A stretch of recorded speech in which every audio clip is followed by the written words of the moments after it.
We thought we found a deceased Dogman until he opened his eyes and sat up. Dear Scary Stories, NYC.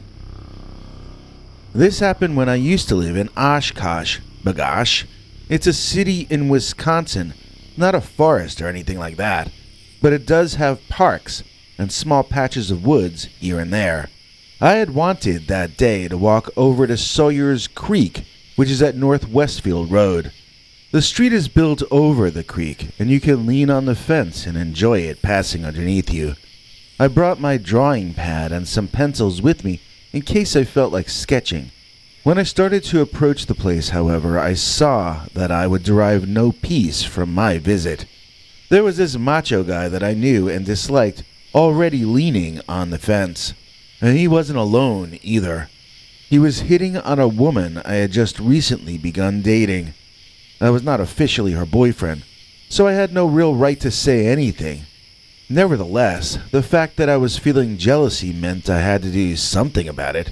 If I didn't want her talking to that jerk, maybe I really liked her. However, and this is a big however, if I had known my jealousy would lead to an encounter with an actual Dogman, I'm not certain what I would have done. Let's call the girl Beautia, and let's call the jockey guy Bongo. Beautia was there on her lunch break from work, whereas Bongo was there to jog along the hiking trail. I looked it up and it's officially named the Sawyer Creek Nature Trail and Oak Savanna Forest. Bongo thought it was funny that I brought my drawing pad with me. Apparently higher brain functions make gorillas chuckle for some reason. When the girl started paying too much attention to me, Bongo somehow talked Beautia into walking with him along the nature trail. She wasn't dressed for it and had to get back to work soon, and I offered to walk her back to her job. When I did, though, she pointed out that she was wearing her walking shoes under her dress, not high heels. Somehow, I got harangued into going along with them on the trail. It was better than leaving Bongo alone with her. So it's a gorgeous walk along the water and in the trees, a truly beautiful place in that very nice city, which I miss and I need to visit very soon. It was a beautiful day, and we were walking along with the forest surrounding us.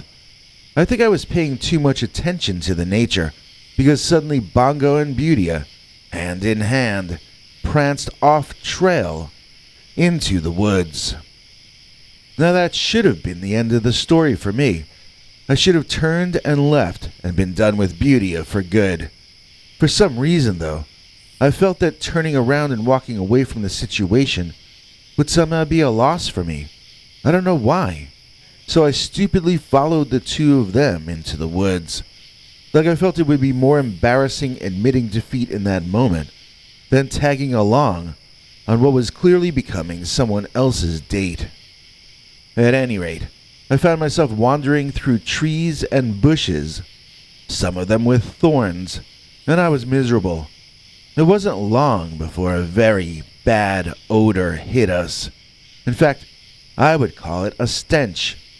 Macho Boy said, "The smell's coming from over there," then dragged the girl I'd been dating along with him, closer to the horrible smell.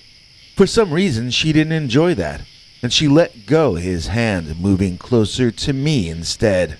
I suggested we leave for less smelly locations, but Bongo had her curious, and she wanted to see what he would find. Well, through the forest, just a little way further, we all found the source of that stench. It was a dark figure lying there on the forest floor.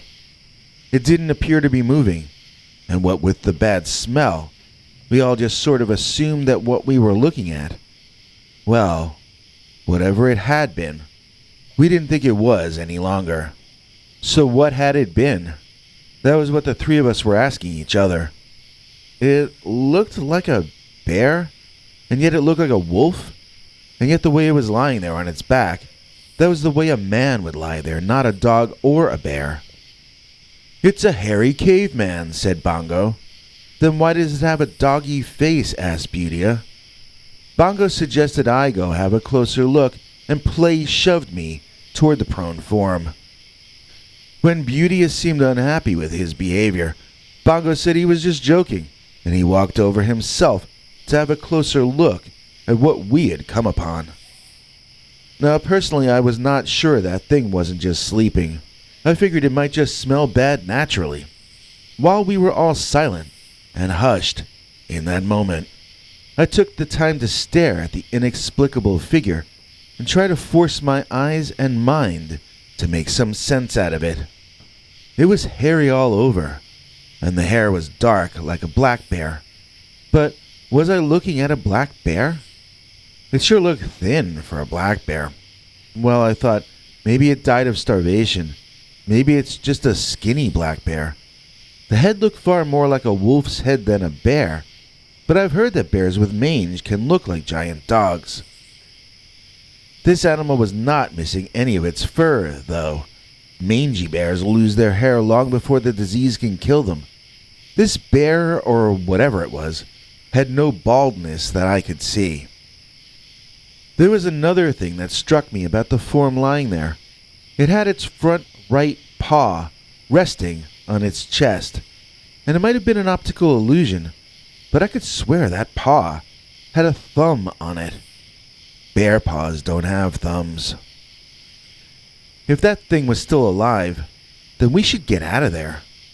I watched Bongo walk over and I thought about warning him, but I knew he would mock me for it and call me chicken. So I let him walk over to the big, bear-sized, canine-headed, hairy, whatever it was. Bongo squatted down on the side furthest away from us, bending down right over the animal's face to look down at its head. It would have been upside down from his perspective. I remember thinking that was probably the way Bongo viewed most of the world. "Man, dude," Bongo said, "this thing must have been dead for a long time. You should see how rotted away his face is, dude." The creature opened his eyes and snorted. Then he bared his teeth and growled as Beauty and I backed away. Bongo's need to loudly express every thought that went through his head had awakened the beast, who clearly, no matter what Bongo said, was still very much alive. With lightning speed, the creature turned itself around so that it now too was squatting. He and Bongo faced off, staring eye to eye on the forest floor. Then the creature stood up, and it looked down on Bongo the entire time. Bongo, in return, stared dumbly and slack-jawed. The creature he had declared long dead and rotting was now towering over him and glaring down. Saliva dripped from the monster's mouth, landing on the unintelligent young jock. Bongo made a move to stand up, but midway through, I saw his eyes roll back into his head as he tilted over backward in a dead faint. It was bedtime for Bongo. I said, "Let's get out of here," but Beauty said, "We can't leave Bongo there with the werewolf." She used the word before me, but I think we both knew we were dealing with the Wisconsin werewolf, also known as the Dogman. I was so angry and jealous in that moment, and my hormones were raging so thoroughly that it outweighed my natural fear of the Dogman. Grabbing a big branch off the ground, I slammed it into a tree and flipped out, screaming at the Dogman to get away from Bongo. Don't try this at home, folks. And by this, I mean both shouting at a Dogman and falling in love with a girl who likes to flirt around like Beauty. She didn't just make me slap a comedian. She made me shout at a Dogman. Speaking of the Dogman, he just sort of looked at me like I was a lunatic, and then he continued to stand there. I banged on the tree one more time and began to issue a barrage of curses and insults at that creature, trying to make so much noise I intimidated it into going away. But the Dogman slowly moved toward me, as if he wanted to have a serious conversation with me about my behavior. Believe me, I stopped cursing at it, while I stared into the glowing eyes of that dogman. Walking closer and closer, someone grabbed my hand and pulled me away. I only realized later on that it was the girl. We ran out of the park and back onto the street, where the entire incident seemed like some sort of fever dream that couldn't have actually happened. Oshkosh is the most normal place on the planet, and yet back there, off trail by the creek, we had witnessed one of the most rare creatures on the earth. We had seen the North American Dogman itself. So don't worry about Bongo. I saw him the next day, and he refused to even talk about the incident. I asked him if he was okay, and he insisted nothing had even happened. Macho is as macho does.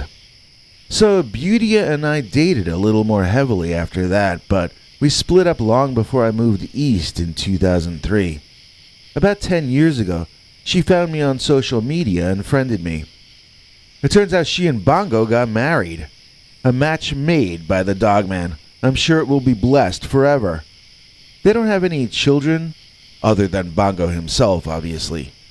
Even to this day, I admit, I feel a twinge of jealousy about their marriage. But I moved out of Wisconsin, so what did I expect? Should she have joined a convent? Of course not. She's the only person who ever saved me from a cryptid, though, if you think about it. She pulled me away from that dogman after I had foolishly pissed it off. She may have saved my life, I guess. Saved my life from the animal we thought was already passed away. That was definitely the strangest day of my life. The day when we thought we found a deceased dogman until he opened his eyes and sat up. April showers, Dogman flowers. It doesn't matter what your local weatherman says, because the week of April 25th through 30th is the downpour of Dogman, the week of wet werewolves, and the Hound Hurricane. Why do atmospheric disturbances seem to happen so often during Dogman and other high strangeness cryptid experiences? We will be examining alleged sightings and encounters with werewolf-type entities sent in to us by you viewers yourselves, where lightning and thunder, or else severe snow and hail seem to appear out of nowhere, either just prior to, during, or immediately following extremely terrifying run-ins with glowing-eyed, often upright walking canines. That's different, all new Dogman stories, each day from Monday through Saturday, right here on the Scary Stories channel. It never rains, but it pours. Dogman.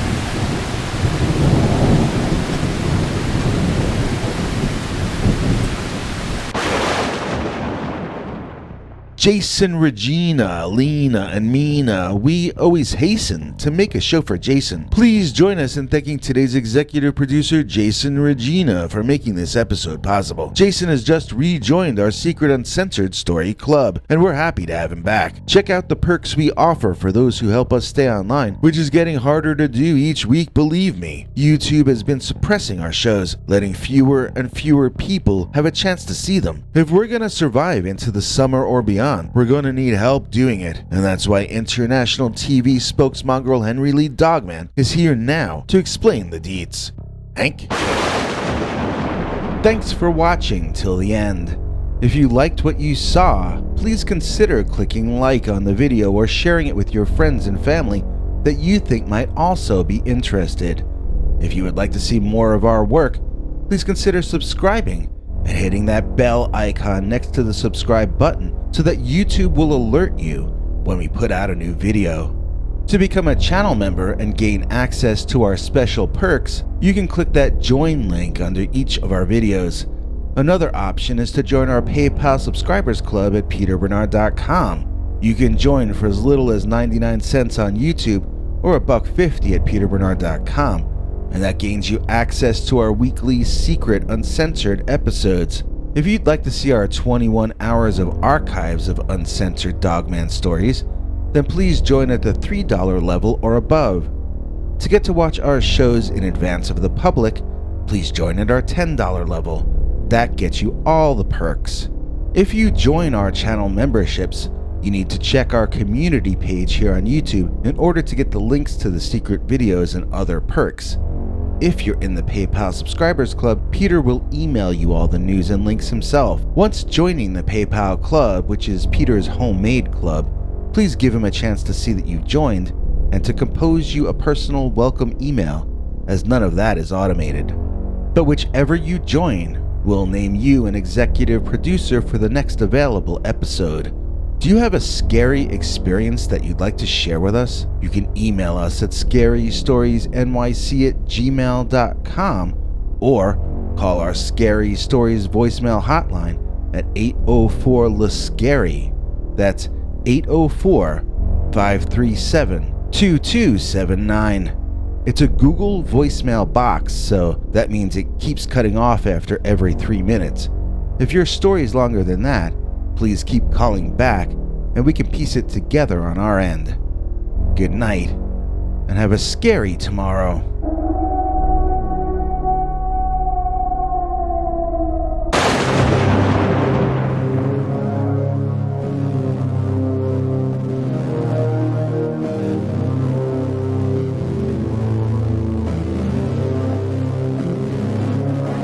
Come back for more scary stories.